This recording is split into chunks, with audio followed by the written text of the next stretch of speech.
আমি আমার লিগ্যাল সাইডে আছি, আমার হাতের বাম সাইডে আছি, বাট পিছন থেকে বাসটা এসে আমার দিকে চাপ দিয়ে দুইটা চাপ দিছে আমাকে। তারপর আমি কিছু বলি নাই।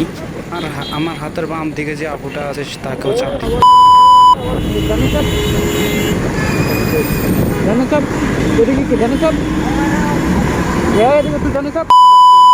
পরে ওই আপুটাকে আসলে চাপ দেওয়ার পর আমার আসলে রাগ উঠে গেছে, কারণ আমি হচ্ছে সিঙ্গেল মানুষ, আমার কোনো ক্ষতি হবে না, বাট ও হচ্ছে যাবে হচ্ছে বাম দিকে, কিন্তু সবগুলা বাইককে সে চাপ দেওয়া চলে গেছে।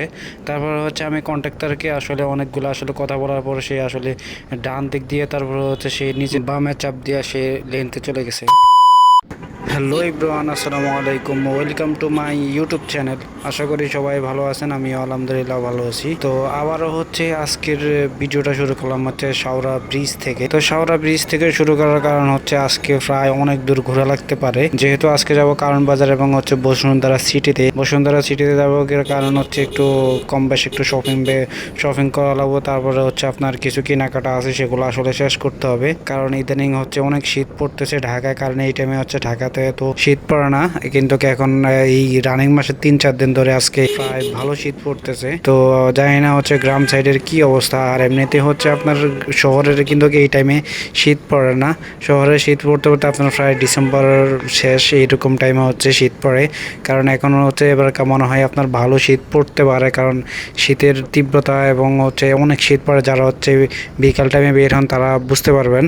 তার জন্য এখন যাচ্ছে হচ্ছে বসুন্ধরা সিটি এবং কারণ বাজারে যে যেই সিগন্যালটা আছে, তো সেইখানে আসলে যাওয়ার চিন্তা ভাবনা করতেছি। তার মধ্যে হচ্ছে এখানে দুইটা বাস রাস্তার মেইনে দাঁড়ায়। তারপর যেহেতু এটা বিআইপি এলাকা এবং হচ্ছে এয়ারপোর্টের রোডটা এটা একটা হাইওয়ে রোডের মতো, তো সেখানে হচ্ছে এখানে রানিং অবস্থায় প্রায় মানুষের গাড়ি এবং হচ্ছে অন্য গাড়িগুলো থাকে আপনার 50 থেকে 60 এরকম হচ্ছে স্পিড লিমিট থাকে।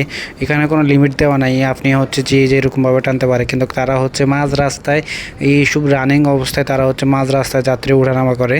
তো এখানে আসলে মানে ওদেরকে আসলে কিছু বলার নাই, কারণ ইদানিং অনেক দূরপাল্লার বাসগুলো আসলে বেপরোয়াভাবে চলতেছে, যাদেরকে আসলে কিছু বলেও কখনোই লাভ হবে না। তো যেহেতু এখন হচ্ছে আজকে আমার জানা মতো যে মহাখালী ট্রেন ওদের যে রেল স্টেশনটা আছে এবং রেল লাইনটা আছে সেখানে হচ্ছে আন্দোলন হওয়ার কথা, বাট ওইখানে ওদিকে যত যাইতেছি তত শুধু ভয় বাড়তেছে। কারণ ওদিকটাতে হচ্ছে প্রথম আলোর সামনে আমার জানা মতো খবর নিয়ে দেখলাম যে প্রথম আলোর সামনে ওদিকটাতে আন্দোলন হওয়ার কথা, কিন্তু এই টাইমে হচ্ছে যখন আন্দোলন হবে তখন কিন্তু বাইক নিয়ে আসলে বের হওয়া যায় না। বাইক নিয়ে বের হয়ে গেলে কারণ যে কোনো টাইমে হচ্ছে আমার বাইক সহ আমি সহ উদয় হয়ে যেতে পারি। এবং হচ্ছে ইদানিং হচ্ছে আন্দোলনকারীরা কি আন্দোলন করে নাকি গাড়ি ভাঙচুর করে তারা আসলে নিজেও যায় না। শান্তিপূর্ণ আন্দোলন করতে যায় হচ্ছে শান্তিপূর্ণ গ্যাঞ্জাম করে ফেলে। তো শান্তিপূর্ণ গ্যাঞ্জাম করতে গেলে আসলে ইদানিং খুব খারাপ পরিস্থিতি হইতেছে এখন ঢাকা সিটি যেমন হচ্ছে কয়েকটা কলেজ এখন বদ্ধ।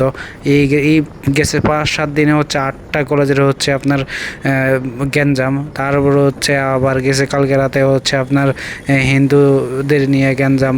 তারপরে হচ্ছে এর আগের দিন হচ্ছে আপনার ওই সাভারে হচ্ছে গ্যাঞ্জাম। সব আসলে চারদিক দিয়ে হচ্ছে গ্যাঞ্জাম আর গ্যাঞ্জাম, শান্তি নেই। যে ওই অনলাইনে ঢুকলে ফেসবুকে ঢুকলে হচ্ছে গ্যাঞ্জাম আর গ্যাঞ্জাম। তো আমি মনে করি আসলে এগুলোতে আমাদের মানুষত্ব এখন ঠিক নাই। 3 মাস হলো, আগস্ট মাস গেল, আগস্টের 5 তারিখের পর দেখতেছি যে একটার পর একটা রাস্তার মধ্যে মানে মানুষের খাবারের চাইতে এখন এই রাস্তার মধ্যে মানুষ বেশি থাকে। এই আন্দোলন সেই আন্দোলন। আবার হচ্ছে টিকটকারদের অ্যাকাউন্ট ব্যান্ড হয়ে গেছে, টিকটকার অ্যাকাউন্ট হচ্ছে ফেরত চাই, তার জন্য হচ্ছে আবার সমাবেশ করতেছে, আন্দোলন করতেছে অন্যান্য জেলার মধ্যে। মানে কি এক অবস্থা, বাজে অবস্থা ভাই পরিস্থিতি। এখন আসলে কোন দিকে যায় না যায় আসলে ঠিক নেই। তো এখন আসলে অনেক কথা বলতে আসলে রাজনৈতিক ইস্যু এগুলো নিয়ে কোনো কথা বলা ঠিক না, তারপরে হচ্ছে বলা লাগে, কারণ এগুলো আসলে দেখে অভ্যস্ত হয়ে যাইতেছে। কি আর করার, জায়গায় মানুষ কিলাকিলি মারামারি, তারপর হচ্ছে আইনজীবী মারলো, তারপর হচ্ছে গেছে কালকে রাতের মধ্যে সব কিছু গ্যাঞ্জাম। আসলে কিছুই বলার না এদেরকে। তো বাদ দিলাম এই ট্রফিক, এখন হচ্ছে চলে যাই ঠান্ডা মাথায় বসুন্ধরা সিটির আশেপাশে যাব, কারণ ওইখানে হচ্ছে আমার জানার মতে 2-3টা প্যান্ট কিনা লাগবে আর একটা গরম জামা কিনা লাগবে, কিছু শপিং টুকটাক হচ্ছে কিনা লাগবে। যার কারণে এই যে কথা বলতে বলতে আবার পড়ে গেলাম জ্যামের মধ্যে। তো জ্যামের মধ্যে আসলে আজকে যেহেতু এই দিকটাতে জ্যাম একটু কমে পাওয়া যায়, যে দিকটাতে জ্যাম কম পাওয়ার কারণ হলো এই দিকটাতে হচ্ছে ট্রাফিকগুলো খুবই মানে দ্রুতভাবে ছেড়ে দেয়। আর বাইকের জন্য যে লেন্থগুলো ফাঁকা থাকে থাকে সেগুলো হচ্ছে আসলে কিছু কিছু মাইক্রো বাস এবং হচ্ছে বাসগুলো হচ্ছে সেগুলো হচ্ছে ক্লিয়ার রাখে। আর অনেক টাইমে হচ্ছে কিছু বাসগুলো আসলে এগুলো ক্লিয়ার রাখে না, কারণ আপনার ইমার্জেন্সি কোনো কাজও হচ্ছে, যেমন বাইকগুলো পিছিয়ে যদি একবার জাম লাগে তাহলে কিন্তু খবর আছে। বাইকগুলো যদি পিছনে একবার জাম লাগে যায় তাহলে কিন্তু আপনার হয়ে কি যে এক সিরিয়ালে বাইকগুলো আছে সেগুলো হচ্ছে ছোটোখাটো রাস্তাগুলো আসলে জ্যাম লাগে যায়। তো অলরেডি হচ্ছে আর একটা এলিভেটেড এক্সপ্রেস ওয়ের চেকপোস্টে এবং হচ্ছে টোল প্লাজা চলে আসছি।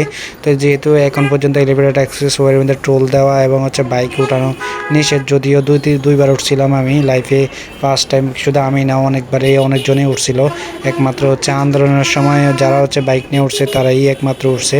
এছাড়া তখন হচ্ছে কোনো চেকপোস্ট ছিল না, কোনো হচ্ছে আপনার দালাল মালাল কিছু ছিল না, তখন হচ্ছে কোনো টোলও নিত না, তখন যে পারতো সে উঠে যাইতো। তবে এলিভেটেড এক্সপ্রেসওয়েতে আমি দেখলাম খুব শর্ট টাইমে হচ্ছে আপনি ঢাকা সিটির এই প্রান্ত থেকে ওই প্রান্তে চলে যেতে পারবেন এবং হচ্ছে জ্যাম মুক্ত ছাড়া আপনার এলিভেটেড এক্সপ্রেসওয়েটা ইউজ করতে পারবেন। তো এই দিকটাতে আপনারা যদি আমার সামনে যদি দেখেন তাহলে কি হয় যে বাইকগুলো সবগুলো এক সিরিয়ালে যাইতেছে। কোন একটা বাইক কিন্তু আপনি হাতে ডান দিকে দেখতে পারবেন না, হয়তো কয়েকটা বাইক আপনি হাতে ডান দিকে দেখতে পারবেন, যদিও এগুলো থাকে কারণ হচ্ছে আপনার রাস্তার ওই পাশটাতে এবং হচ্ছে এই পাশটাতে হচ্ছে আপনার তফাৎ কি, কারণ বাইকগুলো যখন এই লাইনতে যায় তখন কিন্তু তারা এক সিরিয়ালে যাবে, দুইটা বাইক একসাথে কখনো আসলে যাবে না। আর এমনিতে হচ্ছে আপনার এক সিরিয়ালে যদি যায় তাহলে কিন্তু অনেক গাড়ি এবং বাসগুলো জানে যে এটা একটা হচ্ছে আপনার বাইকের লেন্থ। তো সেক্ষেত্রে এই যে অলরেডি হচ্ছে একটা বাইক বাস আমাকে চাপ দিয়ে দিছে। আমাকে চাপ দেওয়ার পর হচ্ছে আমার সামনে এই যে আমার সামনে হাতে ডান দিকে দেখেন একটা আপুর একটা বাইক যাচ্ছে, যেটা হচ্ছে মনে হয় রাইড শেয়ার করে। তো হাতে ডান দিকে আর একটা একটু সামনে গেলে হচ্ছে দেখা যাবে। আমি তাকে আসলে ওভারটেক করার কথা ছিল, বাট আমি তাকে ওভারটেক করতে পারি না। সে আমাকে ওভারটেক করে সামনের চাকা দিয়ে হচ্ছে একটা বাম্পার একটা চাপ দেয়। তখনই হচ্ছে এই যে আমার হাতের বাম দিকে সে, আমি তাকে ওভারটেক করছি, তখন আমি তাকে কয়েকটা কথা বলি, কিন্তু সে আসলে হাতের বাম দিকে ডান দিকে ফাঁকা থাকতো, সে আসলে পুরো বাইকের রাস্তাটা নিয়ে তারপরে চলে গেছে। আমি তাকে আসলে কয়েকটা কথা বলে সে হাতের ডান দিকে গিয়ে তারপর হচ্ছে সে যাবে হচ্ছে ব্রিজের নিচ দিয়ে, সেই ব্রিজের নিচ দিয়ে চাপ দিয়ে তারপরে চলে গেছে। এবার মনে করেন এই অল্প একটু জায়গা ফাঁকা ছিল, সে কেমন হচ্ছে চাপ দেওয়া দিছে একটা বাইকারকে। তবে অল্পের জন্য সে নিজে চাপ দিয়েছে, তারপরে হচ্ছে বাইকারকে বলে যে তুমি হাতের পিছনে যাও, যে তুমি আমার পিছনে পিছনে থাকতে। তো ও পিছনে পিছনে কেন থাকবে, তুমি ভাই আস্তে ধীরে চালাবা, কন্ডাক্টর হলে তুমি কন্ডাক্টরের মতো চালাবা। আর একজন ছাত্রীর মতো উড়ে চলে গেল, মানে আমি আমার লেনতে ছিলাম, সে আমাকে হচ্ছে হর্ন দিয়ে তারপর হচ্ছে আমার হাতের বাম দিকে চাপাইছে। চাপানোর পর তারপর হচ্ছে আমি নিজের ওনার স্বার্থের জন্য আমি চেপে গেছি, সে আমাকে আর একটু সামনে গিয়া স্পিড মানে ছাত্রীর মতো একবারে ফাঁ করে টাইনে তারপরে চলে যাইতেছে। তো আমার আসলে বাইকে আসলে তেমন ফুয়েল নাই, আমার মনে হয় না যে আমি ফুয়েল পাম্প পর্যন্ত যাইতে পারবো, কিন্তু এদিকটাতে হচ্ছে আশেপাশে কোথাও আমি ফুয়েল পাম্প দেখি না। তবে যাইতে হলে আমাকে হচ্ছে একদম হচ্ছে যেটা হচ্ছে সাবেক প্রধানমন্ত্রীর কার্যালয়, সেইখানে একটু সামনে গেলে একটা ফুয়েল পাম্প আছে। আল্লাহ করে যদি তখন যাইতে পারি তো তার পর্যন্ত ঠিক আছে। আমার ফুয়েল পাম্পের হচ্ছে যেই মিটারটা ছিল সেই মিটারটা কিন্তু সেন্সরটা আসলে নষ্ট হয়ে যাওয়ার কারণে খুব একটা বেকায়দা পড়তেছে আমাকে, কারণ সেন্সর হচ্ছে মূল, কারণ বাইকে কোন সময় তেল আছে না আছে আপনি সব সময় তো বাইকের লকটা খুলে আপনি দেখতে পারবেন না যে আপনার বাইকের আসলে ফুয়েল কতটুক আছে না আছে। আর ওটা লাড়া দিলেও হচ্ছে আপনার রিজার্ভের মতো সাথে যে তেলটা থাকে সেটা লাড়া খায়, কিন্তু আপনার তেল ট্যাঙ্কের মধ্যে কি তেল